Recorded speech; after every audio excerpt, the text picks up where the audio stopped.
উচ্ছেদে হারিয়েছে ঘর, মন্দিরে ঘুমাচ্ছে হরিজন পল্লীর বাসিন্দারা। উচ্ছেদে হারিয়েছে ঘর, মন্দিরে ঘুমাচ্ছে হরিজন পল্লীর বাসিন্দারা। খবর কালবেলা। একটা জিনিস অনেক ভালোর দিকে গেল। এই পথটা দেখালো হরিজন পল্লীর বাসিন্দারা। এরাই হাইলাইটস হয়ে থাকবে একদিন। এজন্যে যে এরপরে যখন কোনো মুসলমানদেরকে উচ্ছেদ করা হবে, তারা গিয়ে মসজিদ দখল করবে, তারা ঘুমাবে মসজিদে। এরপরে যখন কোনো খ্রিস্টানকে উচ্ছেদ করা হবে, সে গিয়ে ঘুমাবে গির্জায়।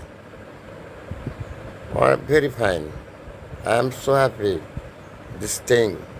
এই কথা যখন আমি ভাবি আমার অনেক ভালো লাগে। অনেক টাকা খরচ করে করে মসজিদ বানানো হয়েছে, মসজিদে বসানো হয়েছে এসি। কোটি কোটি টাকা খরচ করে মসজিদ তৈরি করা হয়েছে। বাংলাদেশে মসজিদের কোনো অভাব নেই। অতএব এমন কোনো মসজিদ নেই যেখানে জুম্মার নামাজ বাদে, শুধুমাত্র বাজার মসজিদ বাদে, শহরের মসজিদ বাদে, এক লাইন লোক, এক কাতার লোকও অন্য নামাজে হয় না, জুম্মার দিন বাদে। অতএব যাদেরকে উচ্ছেদ করা হবে তারা মসজিদে ঘুমাবেন। একটা মসজিদ ঘুমাবেন, লোকজন নামাজ পড়ার ক্ষেত্রে আর একটা মসজিদে যাবে। কারণ জীবনে মানুষের বেঁচে থাকা আগে নাকি নামাজ পড়া আগে? নামাজ পড়ার জন্য মানুষকে বেঁচে থাকতে হয়। মানুষ যদি বাস্তুহারা হয়ে যায়, মানুষ যদি ঘুমোতে না পারে, তাহলে মানুষ যদি থাকতে না পারে, নামাজ পড়বে কোথায়? এই জন্য আগে থাকার প্রয়োজন। রাষ্ট্রীয়ভাবে বা সামাজিকভাবে যেটা দেখা যায়, মসজিদ তৈরির পাল্লা চলছে, বাট মানুষ কোথায় ঘুমাবে, কোথায় থাকবে, এটার পাল্লা খুবই কম। যদিও মাননীয় প্রধানমন্ত্রী মাঝে মাঝে রিসেন্টলি অনেক ঘর দিয়েছেন, 2 শতক জমির উপর একটা ঘর, সেখানে মানুষ থাকছে। এর বাইরে অনেক অনেক লোক আছে পথহারা, বাস্তুহারা, যাদের থাকার কোনো জায়গা নেই। আর আমার প্রশ্ন, আমার বক্তব্য, যাদেরকে যে কোনো জায়গা থেকে উচ্ছেদ করা হবে তারা মসজিদে অবস্থান নেবেন। এটা আমার অনুরোধ। কেন বললাম? কারণ হরিজন পল্লীর বাসিন্দারাই এটা দেখিয়েছে যে কাউকে উচ্ছেদ করা হলে তার শেষ আশ্রয়, তার যেখানে বসে সে প্রার্থনা করবে, সেটাই তার থাকার শেষ জায়গা। যেমন হরিজন পল্লীর বাসিন্দারা এখন মন্দিরে থাকছে, মুসলমানদেরও থাকতে হবে। যারা উচ্ছেদ অভিযানে ক্ষতিগ্রস্ত হবেন, যাদেরকে উচ্ছেদ করে দেয়া হবে, তাদের যদি থাকার জায়গায় অভাব হয়, তাদেরকেও থাকতে হবে মসজিদে। এটা একটা নতুন মাইল ফলক দেশের জন্য। খুবই ভালো লাগছে এটা ভেবে যে যাক, মানুষের থাকার একটা বিকল্প ব্যবস্থা হলো, যেখানে মানুষ প্রার্থনা করবে ধর্মীয়ভাবে।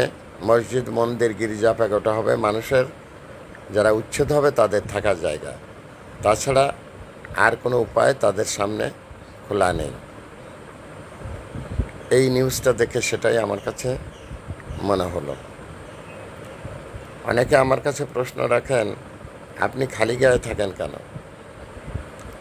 অনেকে যদি প্রশ্ন করেন, ওই যে আমাকে প্রশ্ন করছেন আপনি খালি গায়ে থাকেন কেন, আমি ওনার কাছে আমার প্রশ্ন, আপনি ভাত খান কেন?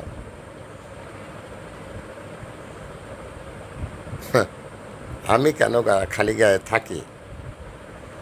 যারা রাষ্ট্রে কোটি কোটি টাকা লুট করে নিয়ে যায় তাদেরকে বলেন তারা কোটি কোটি টাকা লুট করে নিয়ে যায় কেন? যারা একজন মানুষকে খুন করার জন্যে অর্থের যোগানদাতা হয়, অথচ গরিবদের জন্য তাদের কিছুই করার থাকে না, পাওয়ার পলিটিক্স করে, তাদের কাছে প্রশ্ন করেন। আপনি আমার কাছে প্রশ্ন করছেন কি আমি খালি গায়ে থাকি কেন?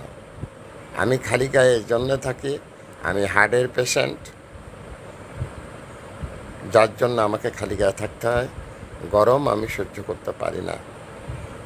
শুধুমাত্র বাইরে আমি যখন যাই তখন আমি কিছু গায়ে দিই, কিন্তু ঘরের ভিতরে যখন আমি লাইভ করি তখন আমি খালি গায়ে থাকি।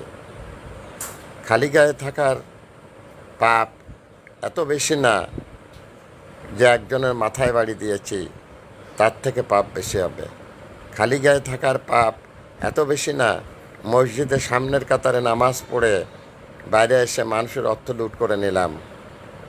খালি গায়ে থাকার পাপ এত বেশি না কথায় কথায় মানুষের বুকে ছুরিয়ে চালিয়ে দিলাম। খালি গায়ে থাকার পাপ এত বেশি না যে পরের নারী হরণ করলাম। নিশ্চয়ই আপনি আপনার উত্তর পেয়েছেন। Thanks a lot viral sir. So all are everybody, যে প্রসঙ্গে আমাদের আলাপ হচ্ছিল, হরিজনপল্লীর বাসিন্দাদের বসবাসের জায়গা এখন কোথায়? মন্দিরে। নিশ্চয়ই যে সমস্ত মুসলমানরা বিভিন্ন সময় উচ্ছেদ হয়ে যাবেন বিভিন্ন জায়গা থেকে, তারা অবস্থান নেবেন মসজিদে। যে সমস্ত খ্রিস্টানরা উচ্ছেদ হবেন তারা গির্জায় অবস্থান নেবেন। এভাবে ধর্মীয় প্রতিষ্ঠান হোক হতদরিদ্র মানুষের থাকার একটা জায়গা। কারণ এটাকে কি বলা হয়? মসজিদ আল্লাহর ঘর, আল্লাহর ঘরে যে কোনো মানুষ থাকতে পারে। মন্দির ভগবানের ঘর, ভগবানের ঘরে যে কোনো মানুষ থাকতে পারে। ওইটা তো কোনো ব্যক্তির ঘর না।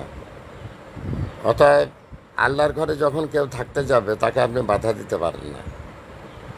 বাধা আপনি তখন দিতে পারেন যে এটা আমার ঘর, আমি তৈরি করেছি, এখানে ঢুকতে দেবো না। কিন্তু আল্লাহর ঘরে যখন মানুষ গিয়ে ঘুমাবে তখন আপনারা নিষেধ করতে পারবেন না।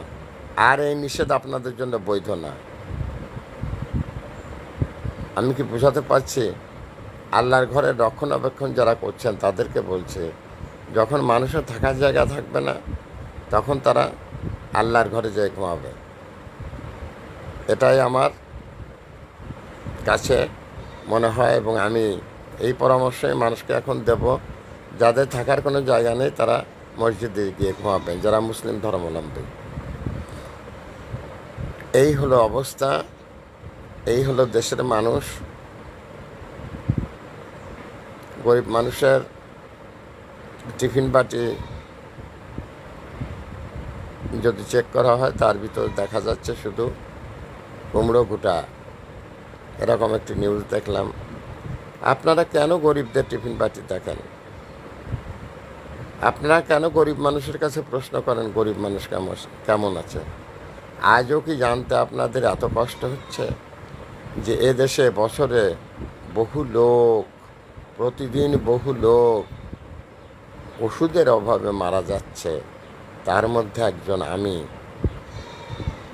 আপনারা যদি প্রশ্ন করেন যে দেশের মানুষ কেমন আছে, আপনাদের কি বুঝতে অসুবিধা হয়? অসুবিধা হয় না। প্রতিদিন আমার 400 টাকার ওষুধ লাগে। আওয়ামী লীগ গভর্নমেন্ট কী বলল নির্বাচনের আগে? মাননীয় প্রধানমন্ত্রী নৌকা মার্কায় ভোট দেন। দিলাম নৌকা মার্কায় ভোট। ওই যে ভোট নিয়ে সরেছে, আর প্রধানমন্ত্রীর কোনো খবর নেই। ওই যে ভোট আমি দিয়েছি মাননীয় প্রধানমন্ত্রীর কথায় নৌকা মার্কায়, তার কোনো সুফল আমার জীবনে এখনও আসেনি। অতএব আমার কাছে ভোট নেওয়া হয়েছে আমার সাথে প্রতারণা করে। আমাকে বলা হয়েছে প্রজা পালনে সরকার কী করবে? প্রজাদেরকে শান্তিতে রাখবে। আমিও একজন প্রজা, টাকার অভাবে ওষুধ কিনে খেতে পারি না। আমি একটা বিনা বেতনের পারিবারিক পাঠশালার শিক্ষক। আমার বিভিন্ন প্রোগ্রাম বিভিন্ন সময়ে বিভিন্ন মিডিয়ায় প্রকাশিত হয়েছে। ৭১ জার্নাল, সময় সংবাদ, যমুনা টেলিভিশন, ডিবিসি নিউজে। আমি আজও সেই বিনা বেতনের পারিবারিক পাঠশালা শিক্ষক। আমি আজও ৩০ থেকে ৪০ জন বাচ্চাকে ফ্রিতে পড়াই। কেন ফ্রিতে পড়াই? টাকা দিয়ে পড়ার মতো যোগ্যতা তাদের নেই। আমি তাদেরকে কী দিই? কিছু খাবার দিই, কাগজ কলম কিনে দিই। টাকা কোথা থেকে পাই? মানুষের দরজায় গিয়ে গিয়ে ২-৫ টাকা দান বাক্স একটা আছে, তাই নিয়ে কালেকশন করি। কিন্তু বাই দিস টাইম যেটা হয়েছে, এখন আমি 70 ইয়ার্স ওল্ড, আমি বাইরে বাইরে ঘুরে ওই ফান্ড আর জোগাড় করতে পারি না। আগে যেমন মানুষের দুয়ারে গিয়ে গিয়ে ভিক্ষে করতাম, সেই ভিক্ষেটা এখন আমার করা খুব প্রবলেম, যেহেতু আমি এখন বৃদ্ধ হয়ে গেছি। যার জন্যে মানুষের কাছে অনুরোধ করি, বিকাশ নাম্বার দেই যে আমার এই ভালো কাজের জন্য আপনারা কিছু দান করেন। এদেশে খুন করার জন্য একজন আর একজনকে খুন করবে, তার জন্যে লক্ষ লক্ষ কোটি কোটি টাকা খরচ করছে। আর আমি কাজ করছি শিক্ষা সম্পর্কিত ব্যাপারে, শিক্ষা নিয়ে বাচ্চাদেরকে শিক্ষা দিচ্ছি প্লে থেকে পঞ্চম। আমার এখানে কিছু ফান্ড ক্রিয়েট করতে পারে না কেউ, করতে চায় না। ভালো কাজে ফান্ড কেউ ক্রিয়েট করবে না, এটাই নিয়ম। ফান্ড কোথায় ক্রিয়েট হচ্ছে? একজন আর একজনকে মেরে ফেলার জন্যে লক্ষ লক্ষ কোটি কোটি টাকা খরচ করছে। কি অদ্ভুত এই পৃথিবী!